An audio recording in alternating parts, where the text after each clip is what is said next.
Mesdames et messieurs, bonsoir. Bienvenue dans notre émission Écoféminisme. Aujourd'hui, j'ai avec moi un invité d'honneur, un mannequin, quelqu'un qui travaille dans la mode, mais quelqu'un qui s'est lancé tout seul et qui a eu l'aventure de se lancer avec 2 photographes féminines et aussi de mettre en avant l'urbanisme de Bruxelles, les sites touristiques de Bruxelles, mais aussi le côté vert et le côté nature. Jérémy Kera, bonjour et bienvenue dans Écoféminisme. Bonjour, merci. Qui est Jérémy Kera? Est-ce que vous pouvez nous présenter votre parcours, un peu ce que vous avez fait avant et comment vous avez débarqué dans le monde de la mode? Oui, il n'y a pas de souci. Voilà, j'étais étudiant en éducation physique et j'ai fait jusqu'à ma 2e année. Puis à côté de ça, je faisais en même temps un job étudiant maître nageur. Et un jour, il y a un ami qui lance son agence de mode et il avait besoin pour faire sa pub de modèle. Donc il m'a demandé gentiment, je lui ai dit voilà, il n'y a pas de souci, je veux bien t'aider. Comme ça lui faisait de la pub, il avait un peu de flyers à promouvoir. Et de là, il y a une photographe, Lola, qui est venue me contacter et m'a demandé simplement voilà, est-ce que tu es intéressé de poser pour moi, faire des photos ensemble pour qu'elle, justement, elle remplisse sa page de photographe. Et donc voilà, c'est parti comme ça.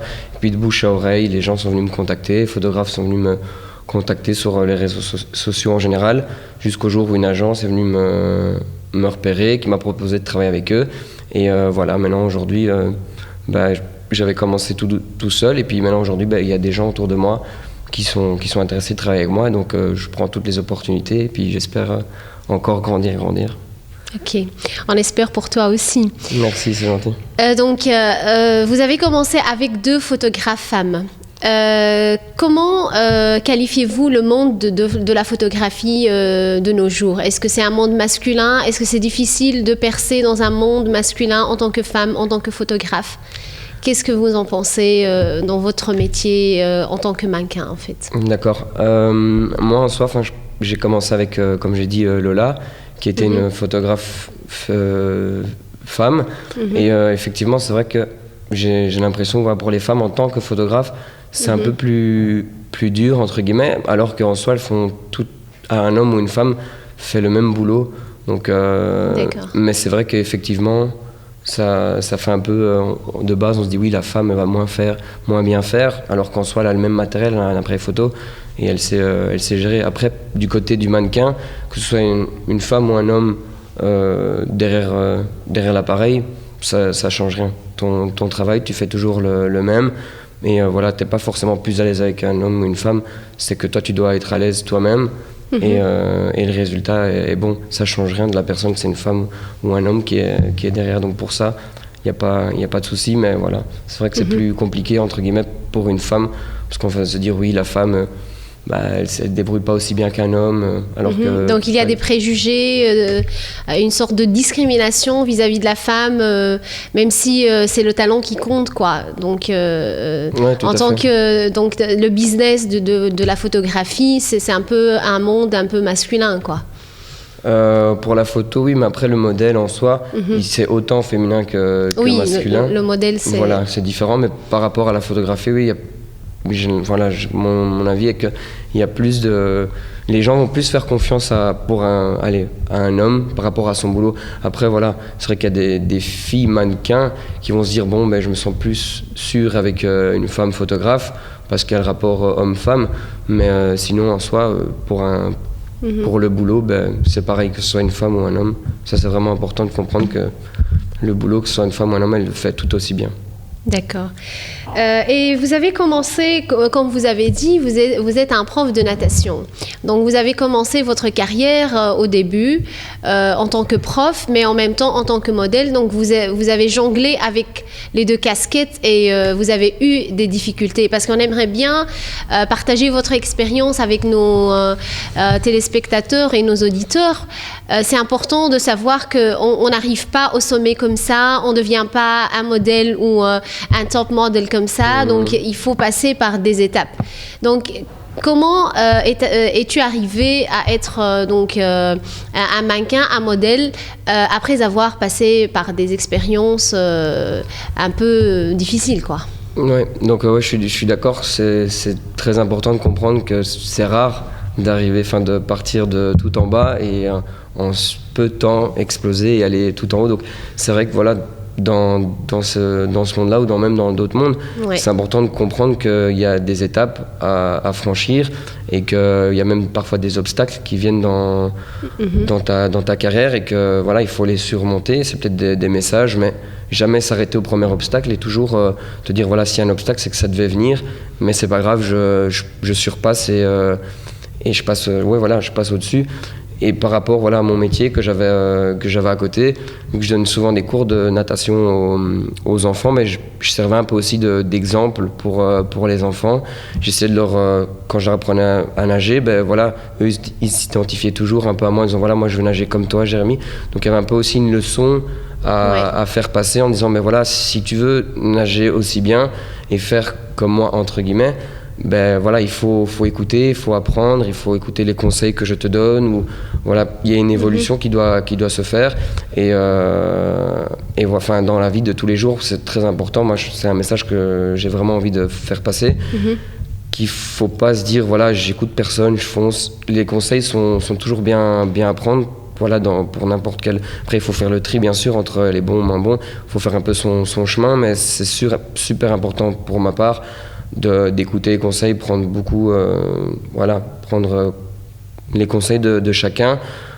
Comme nous, par exemple, moi, ce que je faisais par rapport à l'école et tout ça, bah, je sais que voilà, le professeur, il y avait un respect avec le professeur, on suivait bien ce que les consignes, ou quand il nous faisait une remarque, on écoutait. Alors que justement, aujourd'hui, j'ai l'impression que les professeurs sont un peu dépassés, ou l'élève qui est à l'école, il va se dire mais non, qu'est-ce qu'il me raconte ce prof, on s'en fout de ce qu'il nous raconte, moi je sais mieux que tout le monde avec les réseaux sociaux, avec Internet. Exactement. Et je trouve que voilà, c'est super important, donc c'est ça que je vais revenir sur l'éducation et aussi avoir le respect pour les plus grands, pour les gens qui vous enseignent des choses qui ont plus d'expérience. Et donc voilà, même par rapport à la photo, prendre des conseils d'autres modèles ou des photographes Tout à fait. ou n'importe, c'est toujours bon à prendre. Et faire un peu son propre petit parcours, mais pas se dire voilà, je prends pas conseil, je m'en fous de tout ce que les gens disent, je suis sûr que moi j'ai la bonne voie et les bonnes idées. Ça, c'est quelque chose à vraiment pas, pour ma part, je pense pas que c'est le bon chemin à prendre. Et voilà, toujours écouter un peu les conseils des autres. C'est bien. Et en fait, comme vous venez de dire, maintenant, les jeunes, ils ne sont pas dans l'écoute parce qu'il y a les réseaux sociaux, ils ont plusieurs sources d'informations. Donc, quel est votre rapport avec les réseaux sociaux ? Quels sont, par exemple, les avantages et les inconvénients par rapport à votre métier ? Parce que vous utilisez beaucoup les réseaux sociaux. C'est un outil très efficace, mais il peut aussi être vraiment un outil très dangereux. Donc, comment vous gérez cet outil ? C'est vrai, voilà, je suis d'accord. Le problème, c'est qu'aujourd'hui, voilà, les réseaux sociaux sont super importants. Dans mon domaine, mais même je vois que dans d'autres domaines aussi, c'est super important. Et voilà, ce qu'il faut vraiment faire, et c'est de comprendre, et voilà, c'est de faire la part des choses entre ton boulot et ta vie privée. Et c'est vrai qu'aujourd'hui, voilà, avec Facebook, on a tendance en général à tout publier, à tout mettre, point de vue vie privée et vie professionnelle. Et ça, c'est vraiment dangereux, entre guillemets, parce que voilà, il y a tout le monde et n'importe qui, tout le monde vraiment, qui peut voir votre vie, qui peut voir voilà, ce que vous avez fait à tel moment, ce que vous avez fait là. Voilà, donc c'est vraiment important de faire la part des choses, et quitte à faire deux comptes différents, ou dire voilà, c'est un compte où il est public et que tout le monde peut voir, et un autre compte qui est plus privé et que c'est juste les amis ou la famille. Parce que voilà, comme vous avez dit là tout à l'heure, dans le monde de la mode, le fait d'avoir une page Facebook ou être beaucoup actif sur les réseaux sociaux, ça fait aussi de la pub pour nous. Et du coup, on peut se faire connaître aussi entre guillemets grâce à ça. Donc c'est aussi important pour nous publier, partager beaucoup de choses sur les réseaux sociaux pour se faire connaître et pour que les gens s'identifient aussi peut-être à vous en se disant voilà, j'ai vu que lui faisait ça. C'est intéressant de faire passer aussi beaucoup de messages et voilà, personnellement, j'utilise beaucoup les réseaux sociaux pour faire passer des messages pour voilà, que ce soit toujours positif et voilà en gros. Et c'est vrai que des fois ça peut arriver qu'il y a des gens qui te voient d'une façon avec les réseaux sociaux et te disent voilà, ils font des préjugés sur les gens, qu'au final quand on connaît vraiment la personne et qu'on la connaît en dehors des réseaux sociaux, c'est pas forcément la personne qu'on imaginait et donc voilà, c'est ça aussi de bien de comprendre que voilà, c'est une image qu'on donne et tout ça, mais après c'est bien aussi de voir qui est la personne réellement et de connaître avant de juger. Et voilà, beaucoup de préjugés, surtout. Oui, surtout dans le monde de la mode, dans le monde des stars, quoi. Donc, c'est un business et on donne une impression aux gens, mais c'est pas tout à fait la réalité. Donc, ouais, effectivement, il y a beaucoup. C'est une image. Voilà, c'est une image qu'on essaie de donner aux gens. Et mais c'est ça aussi, c'est ça que les gens ont besoin pour se dire voilà, on doit s'identifier, on a besoin de voir ces personnes-là. Mais après, il faut se dire que c'est un rôle entre guillemets aussi qu'on joue et la personne qu'on est vraiment n'est pas forcément la personne qu'on est sur les photos, qu'on essaye parce que c'est un personnage entre guillemets. Ouais. Et ça c'est quelque chose qui est super important de se dire voilà. Dans la vie de tous les jours, la personne qu'on voit sur les photos, on se dit qu'elle paraît comme ça, mais dans la vie de tous les jours, elle est peut-être pas comme ça du tout. Elle est sûrement pas comme ça parce que c'est un rôle qu'elle joue et que ça plaît aux gens et que voilà. Tout à fait. Vous avez évoqué dans notre discussion que le message que vous voulez donner aux jeunes, c'est il faut réussir tout en restant vous-même. Donc ça, c'est le message que vous voulez lancer aux jeunes. Pourquoi ? Aujourd'hui, Jérémy, vous vous sentez que vous êtes vous-même, que vous n'avez pas changé, que votre vie, elle est toujours la même, parce que vous voulez réussir tout en gardant vos principes, parce que vous m'avez parlé que vous avez des principes, vous voulez bien les garder. Et est-ce que c'est possible de garder ces principes-là dans ce monde un peu, comme vous dites, qui est basé sur les images, qui est très attirant, mais en même temps très dangereux, quoi. Oui, j'essaye toujours de rester sur mes principes. J'essaye toujours d'être moi-même. Mais c'est vrai que voilà, comme j'ai dit là il y a tout de suite, c'est un personnage. Donc une fois qu'on rentre dans ce jeu-là, on est un personnage, on fait plus forcément attention. Mais dans la vie privée, toujours rester soi-même. Voilà, les valeurs qu'on a eues, les principes qu'on nous a éduqués, tout ça. Voilà, c'est super important de garder ça. Et moi, personnellement, j'essaye de toujours rester les pieds sur terre, quoi qu'il arrive. Et c'est l'objectif. Et c'est un message que j'aimerais bien passer aux jeunes ou aux gens qui commencent une carrière dans quel que soit. Toujours être soi-même, ne pas penser que voilà, on a un peu d'engouement autour de nous et qu'on se prend pour une star. Et moi, personnellement, c'est quelque chose vraiment qui est important de pas passer dans ce travers-là en se disant voilà, je commence à être connu et tout ça, et se dire voilà, ok, je suis connu, moi je parle à plus personne, si tu fais pas ça comme moi, tu m'intéresses pas, et tout ça, alors que tout le monde doit être au même niveau pour moi et que c'est pas parce que t'es connu, t'es pas connu ou n'importe, voilà, tout le monde est au même pied d'égalité, on est tous pareils. Et ça aujourd'hui, c'est vrai que je trouve que ça existe plus trop, on se prend vite la tête, on se monte vite la tête, on pense vite dès qu'on est un peu sur les réseaux sociaux, on parle un peu de nous, on change un peu de comportement, on pense que voilà, on est là, on est le roi du monde. Que c'est éternel. Voilà, c'est ça, alors que c'est quelque chose d'éphémère et c'est aujourd'hui, c'est peut-être 1 an, peut-être 2 ans, mais après voilà, tu redeviens quelqu'un, alors autant rester comme tu étais au début et pourquoi changer pour 2-3 ans ou parce que tu es dans ce monde-là, il faut changer, alors que non. Tu restes toi-même, t'es Jérémy Kayra, il n'y a pas d'importance de commencer à devenir une autre personne juste pour une image. Voilà, tu restes toi-même et tu sais faire de la photo. Pour mon cas, je parle en tout cas dans mon domaine. Tu sais faire la photo en étant toi-même. Ok, c'est un rôle que tu joues, mais les pensées, tout ce que tu as, c'est toujours toi. Il faut vraiment essayer de rester soi-même, mais ça, c'est quelque chose qui est super important. Exactement. Et vous avez aussi évoqué l'importance des langues parce que, en tant que mannequin, parce qu'on est à Bruxelles, c'est une capitale multilingue maintenant, et on pense que d'ici quelques années, on va quand même enseigner donc les langues d'une façon un peu plus intensive.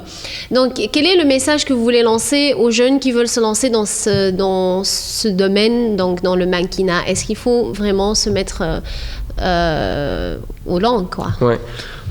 Si maintenant c'est une personne qui veut se lancer dans la mode et qui veut rester juste ici à Bruxelles ou en Belgique, clairement, s'il parle que français, ça va être compliqué parce que il sera limité. S'il y a des clients qui viennent de Flandre ou qui viennent d'international, il sera obligé de communiquer en anglais si c'est international ou en néerlandais si c'est ici en Belgique. Donc c'est vrai que pour moi, c'est très important de savoir au moins parler le français et l'anglais. Et donc pour ça aussi d'avoir une scolarité très importante et bien droite et suivre bien les langues pour le pour les boulots après que tu as au travail. C'est sûr qu'il y a des clients qui vont venir de l'extérieur. Au début, ça va être très petit, ça va rester à Bruxelles ou en Belgique.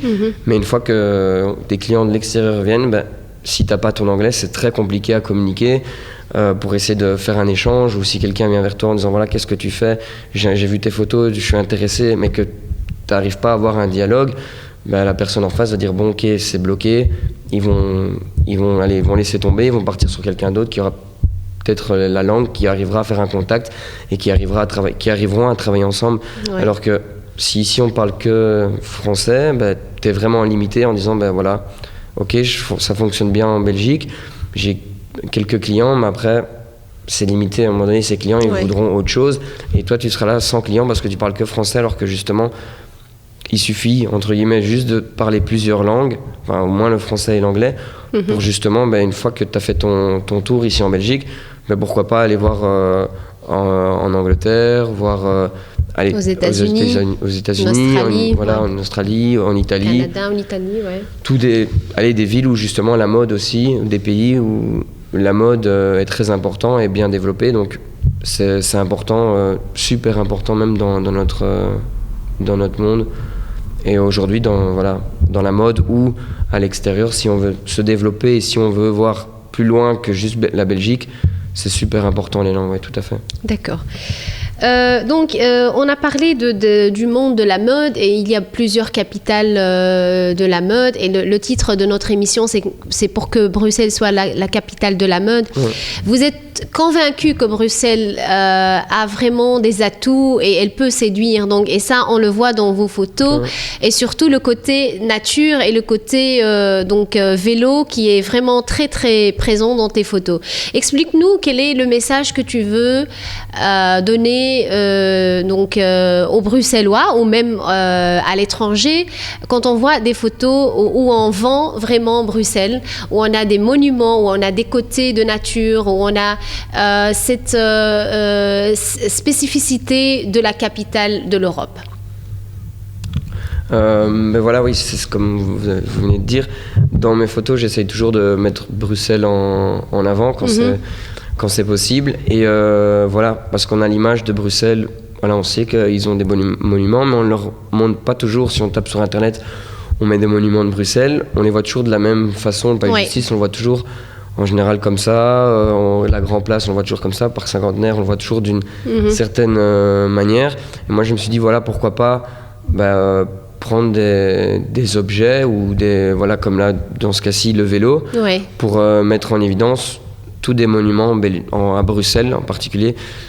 Et du coup, c'est tout un symbole, le vélo. Donc c'est le côté belge, mais en même temps c'est une hygiène de vie, c'est le côté un peu écolo, le côté un peu entre guillemets sain, donc vivre sainement. Fanny, et aussi le transport à Bruxelles. On sait bien qu'il y en a beaucoup qui utilisent le vélo et Bruxelles devient une des capitales du monde où on se déplace à vélo, quoi.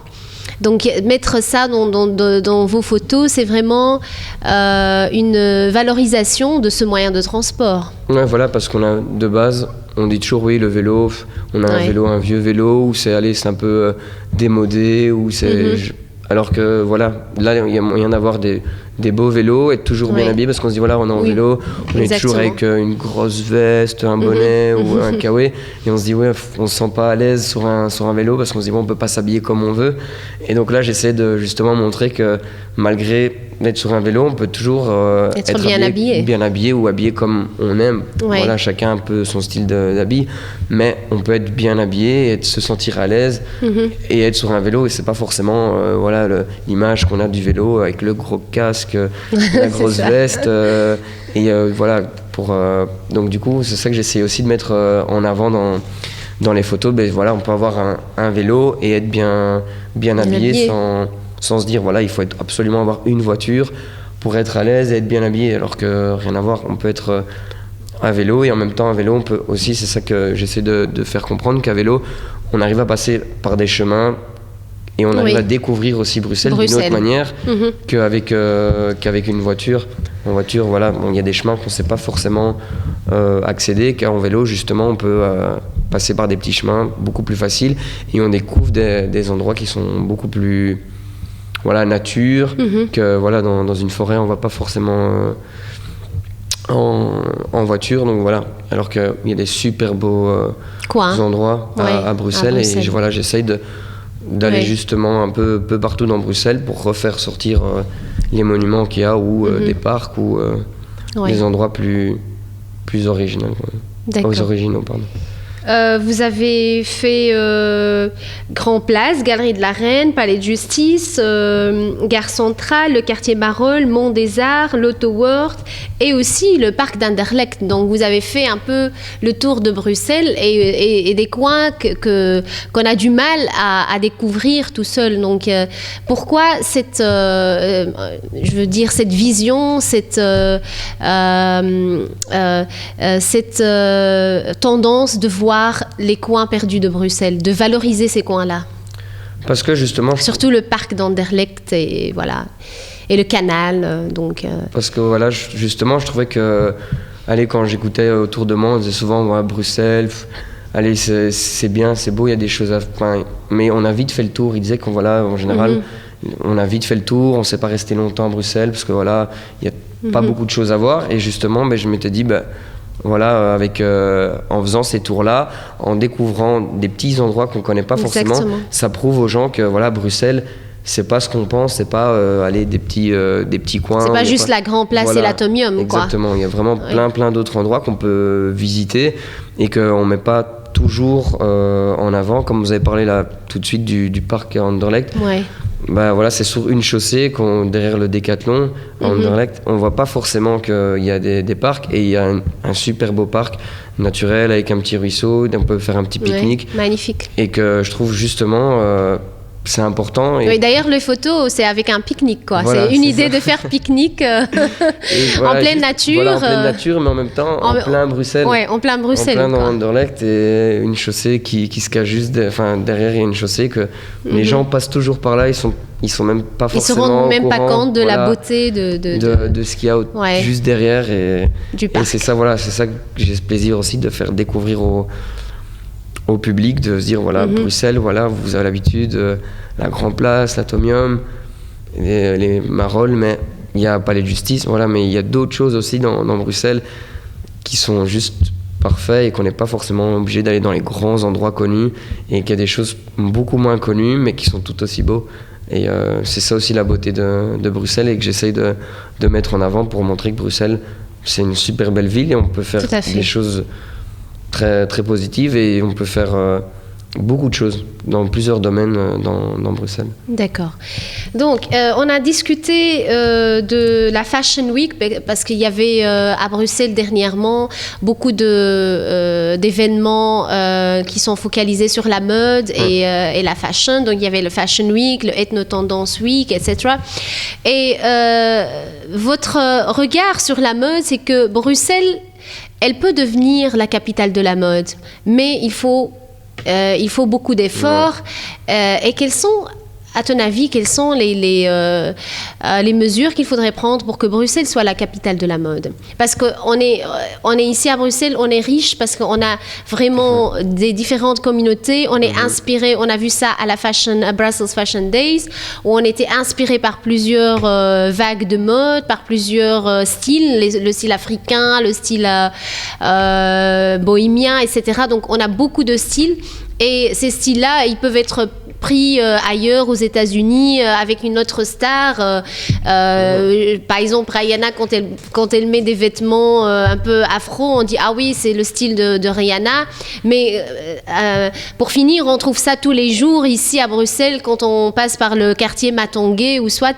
Donc quel est le message que tu veux donner aux entrepreneurs de la mode pour que Bruxelles soit la capitale de la mode, aussi bien que Londres, Milan et Paris? Ok.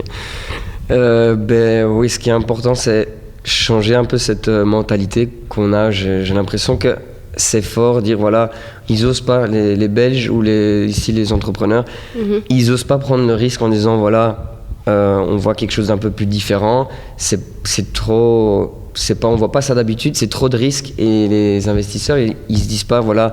Ils vont se dire, voilà, il y a trop de risques, on ne va pas investir là-dedans, on va rester sur des choses qu'on sait qui fonctionnent, on sait que dans ce cas-là, on ne va pas prendre de risques et on sait que ça va marcher. Alors qu'ici en Belgique, comme vous avez dit, il y a plein de talents, que ce soit dans la mode, que ce soit on a vu ça dans le Brussels Fashion Days, où on a eu vraiment des jeunes dans des écoles ici à Bruxelles, Château-Massard, La Cambre, ou en Belgique d'une façon générale. C'était des étudiants, mais ils étaient vraiment très doués dans la mode, et ils avaient beaucoup de créativité, d'inspiration. Donc, comme vous venez de le dire, on ne manque pas de talent. Voilà. Et malheureusement, il n'y a pas assez de gros, on va dire, investisseurs ou productions qui permettent de faire évoluer tout le monde, ou bien la plupart, mais il y a toujours une ou deux exceptions qui arrivent à sortir du lot, alors que je trouve qu'avec les talents qu'on a ici à Bruxelles, il devrait y avoir beaucoup plus de talents qui devraient percer et arriver à leurs objectifs. Et malheureusement, voilà, aujourd'hui, ici à Bruxelles, on n'arrive pas à faire développer toutes les idées, ou peut-être pas toutes parce que ce serait impossible, mais beaucoup plus d'idées, et les faire développer pour que ici on arrive à faire quelque chose de référence, qu'on se dit voilà, cette mode-là, c'est la mode de Bruxelles, et ça on n'arrive pas, comme on dit voilà, à Paris, c'est connu pour la mode, Milan, comme vous avez dit, New York. Ici Londres. Voilà, la mentalité n'est pas la même, je pense, et ça bloque déjà par rapport à ça. Voilà, on se dit, je donne un exemple, on va essayer une nouvelle mode ou quelque chose comme ça. Ici en Belgique, qu'est-ce qu'on va dire? On essaye un style différent. Ici en Belgique, on va directement dire allez, qu'est-ce que tu occupes à faire là? C'est pas beau. Allez, il n'y a personne qui fait comme ça. Pourquoi tu le fais comme ça? Alors que on va à Londres, on va à New York, les gens, ils ont tous un style différent. Et justement, c'est ça qu'on prône, ou c'est ça qu'on se dit, lui, il ose, il change de style et tout ça. Il a un style différent des autres. Et ça, c'est la mentalité. Voilà, à l'étranger, on va dire, c'est bien, on va pas critiquer. Alors qu'ici, si on essaye quelque chose de différent, c'est directement, mais pourquoi tu essaies de faire quelque chose de différent? On va pas essayer de te soutenir ou te pousser justement pour faire sortir du classique, et on va te dire, voilà, non, qu'est-ce que tu t'occupes à faire? Ça va pas fonctionner. On va directement te mettre des bâtons dans les roues, ou bien te descendre, alors que justement, le but, aller à l'étranger, si on voit autant de diversité, c'est justement parce que la mentalité est différente. On se dit, voilà, si lui s'habille comme ça, c'est sa mentalité, c'est son style, c'est comme ça qu'il se sent bien, et pourquoi pas le pousser et être dans cette voie-là, alors qu'ici, voilà, on est trop fermé, trop sur les idées classiques qu'on a, et on n'arrive pas à s'ouvrir. Alors que je pense que, voilà, comme je dis, vous avez dit là tout à l'heure aussi, il y a des créateurs ici en Belgique qui font beaucoup de choses originales, et qu'ils vont proposer ça à une grosse production. Mais maison de mode. Voilà, c'est ça, une maison de mode. Ils vont tous se dire, non, ici en Belgique, non, ça n'a pas fonctionné. Alors que Il va à Paris voilà, ou à New York. Voilà, il y aurait plus de chances justement parce que là-bas les productions sont plus ouvertes, et elles sont beaucoup plus, elles osent plus en se disant mais voilà, on va prendre le risque et ça peut fonctionner. Ou s'ils s'investissent dans cette personne, ils vont tout faire justement, ils vont tout mettre en œuvre pour que justement ça fonctionne. Alors qu'ici en Belgique, on va même pas prendre la peine de se dire on va essayer, on va voir, on va s'investir là-dedans, on va essayer que ça sorte. Et je trouve ça dommage parce que voilà, comme je le dis et je le répète, il y a énormément de talents et ils sont obligés, ces talents-là, ils sont presque obligés d'aller voir eux-mêmes à Paris ou aller voir à l'extérieur pour espérer évoluer alors qu'ils sont ici et c'est Bruxelles, donc capitale d'Europe, il y a plein de choses, d'ici on peut évoluer. Et voilà, malheureusement ici c'est plus compliqué. Et voilà, comme on voit par exemple Stromae, comme on avait, lui voilà, il a son style, voilà, son style à lui, original. Voilà, original, mais voilà, il y a personne qui ose parce que lui c'est une star, donc il peut oser de prendre le risque de lancer sa propre marque, etc. Tout à fait. Mais d'autres personnes. Voilà, alors que la même personne, enfin une autre personne aurait mis ces vêtements-là avant que Stromae aurait mis ce style. On aurait tous dit mais qu'est-ce que tu es occupé à faire comme allez, qu'est-ce que tu es occupé ici de style, ça va pas, hein. Alors que voilà, une fois qu'une star ou quelqu'un de connu le fait, ben directement c'est ah waouh, si lui l'a fait, vu que c'est quelqu'un de référence, bien bah alors du coup ok, tu peux oser le mettre et te dire bah voilà, je suis comme Stromae, je m'identifie à lui et ça c'est dommage qu'on doit passer par là. Il faut que voilà, des créateurs arrivent à toucher ou aient un contact de quelqu'un de... Oui, ils font la technique de endorsement, quoi. Voilà. Ils mettent une star qui... En avant, qui porte leur accessoire ou leurs vêtements pour essayer, voilà, pour essayer de dire, voilà, tous les fans ou tous ceux qui s'identifient à cette star-là ben, sont potentiellement intéressés par cet accessoire, cet objet ou ce vêtement, que ça dépend de ce que la personne a mis en avant ou a investi. Ouais. Ok, Jérémy, on touche la fin de notre émission. Donc, comme je vous ai dit, vous êtes lancé dans la mode parce que c'était du hasard, mais en même temps, vous trouvez du plaisir dans ce domaine-ci et vous êtes en train de conseiller les gens d'investir dans ce monde-là, ici à Bruxelles, et de ne pas partir ailleurs parce qu'on a beaucoup de talent, mais aussi de changer les mentalités parce que c'est important de oser, c'est important d'entreprendre, c'est important de ne pas avoir peur et c'est important aussi d'avoir confiance en soi parce que ça c'est votre message, c'est important de se faire confiance et de garder sur les principes, surtout ses propres principes. Donc, si on a envie de voir Jérémy, on va sur sa page Facebook, c'est ça? Voilà, le profil Instagram. Instagram. Pour Instagram, c'est Jérémy. Bon, voilà, vous pouvez aller sur la page Facebook ou Instagram de Jérémy Kera. Le suivre et suivre ses nouvelles. Voilà, donc tout à fait. Et donc l'étape prochaine, ça sera quoi? Donc vous continuez toujours dans la mode ou vous allez vous lancer aussi dans un peu dans tout ce qui est peut-être comédie ou vous avez... Pour l'instant, oui. Pour l'instant, je me fixe la mode, tout ce qui est voilà, pub, TV. Le cinéma, pourquoi pas? Par la suite, oui, pourquoi pas. Mais pour l'instant, j'essaie vraiment de bien rester concentré sur ça. Et je dis pas non, bien sûr, si on vient me contacter pour essayer de faire tourner un film ou faire une petite apparition dans des films.